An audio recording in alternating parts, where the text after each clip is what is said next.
A short time ago, the United States military began major combat operations in Iran. Our objective is to defend the American people by eliminating imminent threats from the Iranian regime, a vicious group of very hard, terrible people. Its menacing activities directly endanger the United States, our troops, our bases overseas, and our allies throughout the world. For 47 years, the Iranian regime has chanted death to America and waged an unending campaign of bloodshed and mass murder, targeting the United States, our troops, and the innocent people in many, many countries. Among the regime's very first acts was to back a violent takeover of the U.S. Embassy in Tehran, holding dozens of American hostages for 444 days. In 1983, Iran's proxies carried out the Marine barracks bombing in Beirut that killed 241 American military personnel. In 2000, they knew and were probably involved with the attack on the USS Cole. Many died. Iranian forces killed and maimed hundreds of American service members in Iraq. The regime's proxies have continued to launch countless attacks against American forces stationed in the Middle East in recent years, as well as U.S. naval and commercial vessels in international shipping lanes. It's been mass terror, and we're not going to put up with it any longer.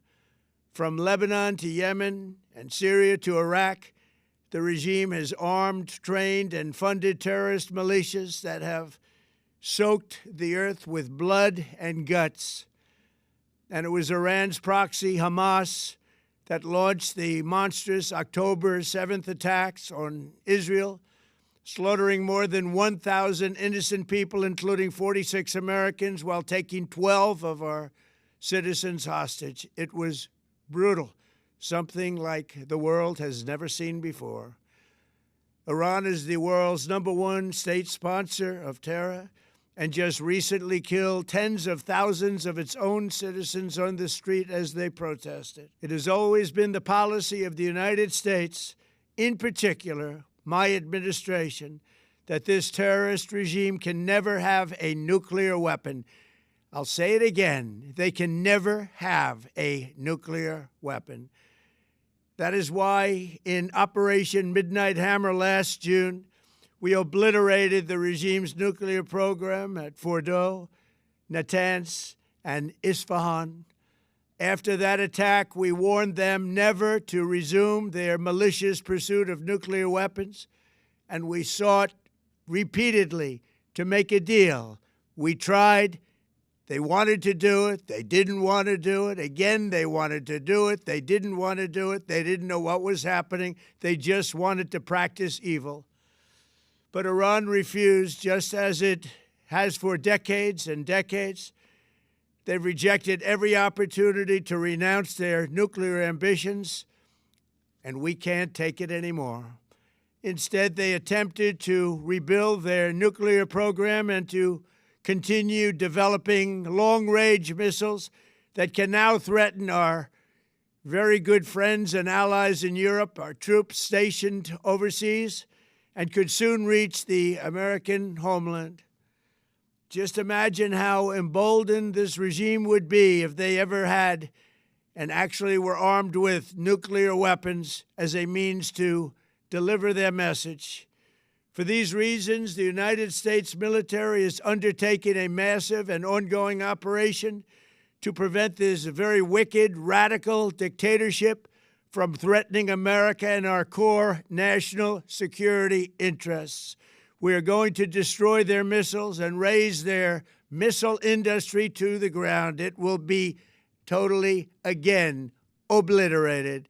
We're going to annihilate their Navy. We're going to ensure that the region's terrorist proxies can no longer destabilize the region or the world and attack our forces and no longer use their IEDs or roadside bombs, as they are sometimes called, to so gravely wound and kill thousands and thousands of people, including many Americans.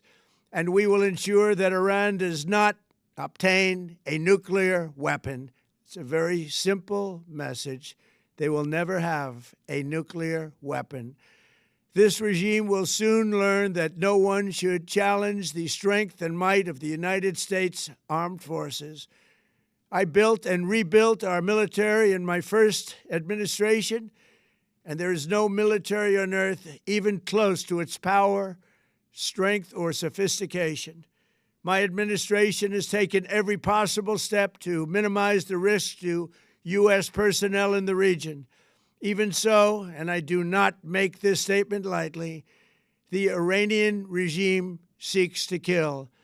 The lives of courageous American heroes may be lost, and we may have casualties. That often happens in war. But we're doing this not for now. We're doing this for the future, and it is a noble mission. We pray for every service member as they selflessly risk their lives to ensure that Americans and our children will never be threatened by a nuclear-armed Iran. We ask God to protect all of our heroes in harm's way, and we trust that, with His help, the men and women of the armed forces will prevail. We have the greatest in the world, and they will prevail. To the members of the Islamic Revolutionary Guard, the armed forces, and all of the police, I say tonight that you must lay down your weapons and have complete immunity, or, in the alternative, face certain death. So, lay down your arms. You will be treated fairly with total immunity, or you will face certain death. Finally, to the great, proud people of Iran, I say tonight that the hour of your freedom is at hand. Stay sheltered. Don't leave your home. It's very dangerous outside. Bombs will be dropping everywhere. When we are finished, take over your government. It will be yours to take. This will be probably your only chance for generations. For many years, you have asked for America's help, but you never got it. No president was willing to do what I am willing to do tonight. Now you have a president who is giving you what you want. So let's see how you respond. America is backing you with overwhelming strength and devastating force. Now is the time to seize control of your destiny and to unleash the prosperous and glorious future that is close within your reach. This is the moment for action. Do not let it pass. May God bless the brave men and women of America's armed forces. May God bless the United States of America. May God bless you all. Thank you.